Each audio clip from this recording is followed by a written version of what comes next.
벌써 이것보다 더 좋은 칩셋이 나온다? 좀 의아하긴 하죠. 이건 현재까지 나온 애플워치 중 역대 가장 큰 화면 사이즈라고 할 수 있는데요. 애플 담당 일진? 뭐 거의 깡패? 그런 느낌이죠.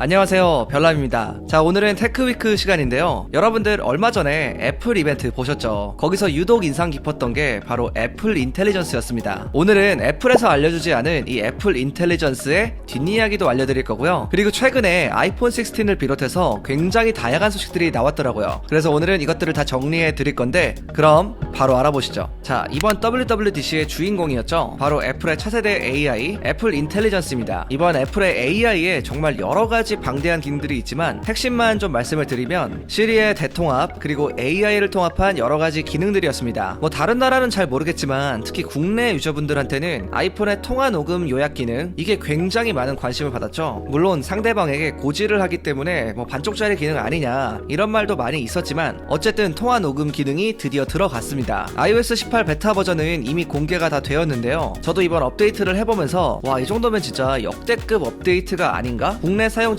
기존에 원했던 대부분의 기능들이 이번에 들어가게 되었습니다. 하지만 아쉽게도 애플 인텔리전스 관련 기능은 단 한 개도 사용할 수가 없었는데요. 이벤트 내용에 따르면 올 하반기에 출시가 된다고 하는데 아마 대부분의 기능은 애플의 언급과는 달리 올 하반기에도 보기 어려울 것 같습니다. 블룸버그의 마크 거만에 따르면 올 하반기에는 애플 인텔리전스의 일부 기능만 영문으로 제공이 될 거라고 하고요. 모든 기능이 출시되는 건 내년쯤이 될 거라고 합니다. 심지어 이것도 영어에 한해서 되는 거고요. 아마 다른 언어의 경우에는 더 많은 시간이 소요될 것 같습니다. 거기에다가 현재 여러가지 다른 이슈들도 나오고 있는데요. 일단 유럽 연합에서는 여러가지 AI 기능이 제한이 된다고 합니다. 애플에서 공식적으로 아이폰 스크린 미러링, 쉐어플레이 스크린 미러링 같은 기능들은 EU 지역에는 제공되지 않을 거라고도 전했어요. 이러한 결정은 3월부터 시행된 디지털 시장법 때문이라고 하는데요. 애매모호하게 법에 저촉되는 부분들이 있기 때문에 애플에서는 이 기능을 아예 제공하지 않기로 했다고 합니다. 그리고 중국에서도 이슈가 있었는데요. 전문가들에 따르면 이번에 중국에서는 새로운 아이폰이 출시되지 않을 수도 있다고 합니다. 여러분들도 잘 아시겠지만 중국은 굉장히 폐쇄적이잖아요. 특히 중국에서는 외산 AI 시스템의 유입을 철저하게 금지하고 있다고 합니다. 실제로 올 3월까지 중국에서 승인이 인정된 AI 같은 경우 해외 기업 제품은 단 한 개도 없었다고 해요. 과거 삼성도 이러한 이유로 현지 AI 업체들과 협력 관계를 맺었었는데 아마 애플도 이와 비슷한 방향으로 움직이지 않을까 싶습니다. 다만 중점이 되는 거는 현재 새로운 아이폰의 출시까지 얼마 남지 않았잖아요. 그런데도 아직까지 별 계약에 대한 내용이 없기 때문에 이러한 소식들이 나온 것 같습니다. 제 생각에는 아무리 이런 상황이라고 해도 애플에서 중국 시장을 포기할 것 같지는 않고요. 뭐 극단적으로 봤을 때는 AI 기능을 제외한 채로 출시할 가능성도 있지 않을까 싶습니다. 자, 이번에는 많은 분들이 기다렸던 애플워치 10에 대한 소식입니다. 사실 얼마 전에 이 애플워치 10으로 추정이 되는 CAD 렌더링이 유출이 되었어요. 근데 문제는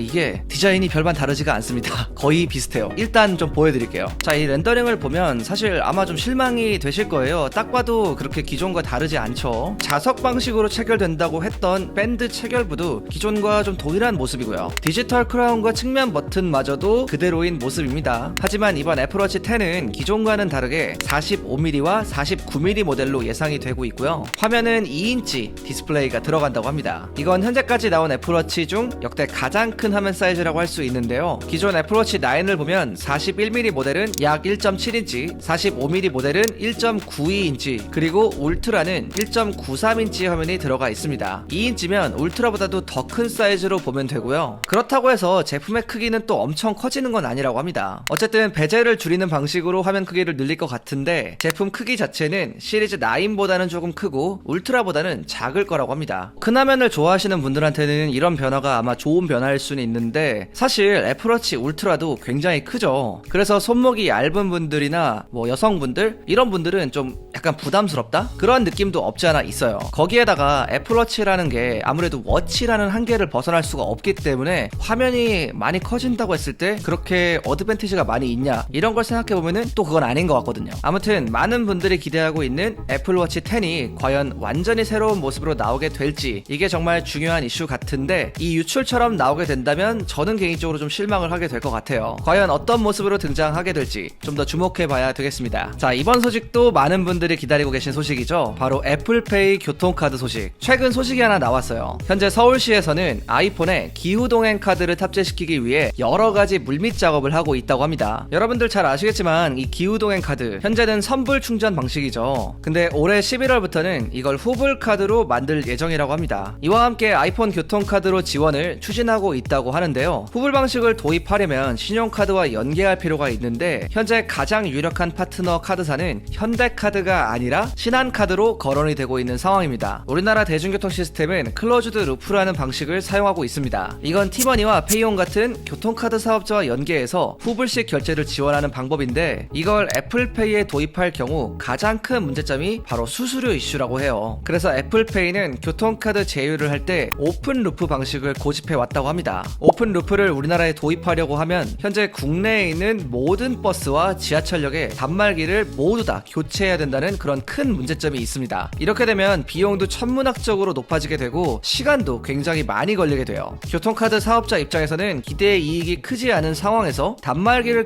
교체하면서까지 애플페이를 도입할 이유는 크게 없다는 거죠. 그래서 클로즈드 루프 방식으로 기후동행 카드를 애플페이에 넣으려고 애플과 타협점을 찾고 있는 중이라고 합니다. 그리고 런칭은 기후동행 카드가 후불로 바뀌는 11월을 목표로 하고 있다는 얘기도 있는데 관련 업계에서는 아직까지 명확한 입장은 또 없다고 해요. 최근 애플이 파리 올림픽을 앞두고 현지 교통카드도 클로즈드 루프로 열어주고 있고 기존 일본의 스이카 교통카드 역시 이런 방식을 사용하고 있기 때문에 가능성이 아예 없다고 볼 수는 없어요. 아무튼 현재 파트너로 거론되고 있는 신한카드가 얼마큼 적극적으로 주도하는지에 따라 앞으로의 결과가 또 달라지게 될 것 같습니다. 아무튼 이 부분은 조금 더 추가 소식을 기다려봐야 하는 상황인 것 같습니다. 자, 아이폰의 배터리에 관련된 소식도 새롭게 나왔는데요. 앞으로 아이폰의 배터리를 조금 더 쉽게 교체할 수 있도록 바뀐다고 합니다. 이건 조만간 제정될 EU의 배터리 법 때문인데요. 요즘 EU 하면 생각나는 게 애플 담당 일진, 뭐 거의 깡패 그런 느낌이죠. 기존 아이폰의 배터리를 보면 검은 포일로 감싸져 있죠. 거기에 접착제를 이용해서 붙여놓은 방식인데 이제부터는 새로운 전기 유도 접착 탈착 기술이 도입이 되면서 배터리 교체가 기존보다는 훨씬 더 쉽게 가능해질 거라고 합니다. 이 기술이 적용되면 기존의 검은 포일 대신 금속을 이용해서 배터리를 덮게 되는데요. 여기에 약간의 전기 충격을 가하면 아주 쉽게 배터리가 분리가 되는 그런 방식이라고 합니다. 참고로 올해 나오는 아이폰 16